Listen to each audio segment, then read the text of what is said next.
It's enough to let them touch you. Andrew glanced at him. It doesn't matter. If it didn't, I wouldn't ask, Neil said. It doesn't matter to a man who doesn't swing, Andrew clarified.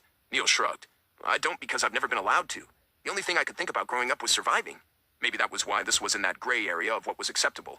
It didn't matter that Andrew was a would-be sociopath or a man. The idea of Andrew was so intertwined with the idea of Neil's safety that this too was a means of self-preservation.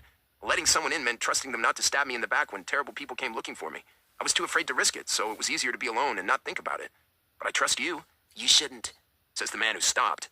Neil gave Andrew a few moments to respond before saying, I don't understand it, and I don't know what I'm doing, but I don't want to ignore it just because it's new. So are you completely off limits? Or are there any safe zones? What are you hoping for? Coordinates? I'm hoping to know where the lines are before I cross them, Neil said. But I'm open to drawing a map on you if you want to loan me a marker. That's not a bad idea. Everything about you is a bad idea, Andrew said, as if Neil didn't already know that. I'm still waiting for an answer. I'm still waiting for a yes or no I actually believe, Andrew returned. Yes. Neil took the pint from Andrew's unresisting fingers, stacked it on top of his, and leaned in. He stopped shy of actually kissing Andrew, not daring to touch him until Andrew gave him a green light.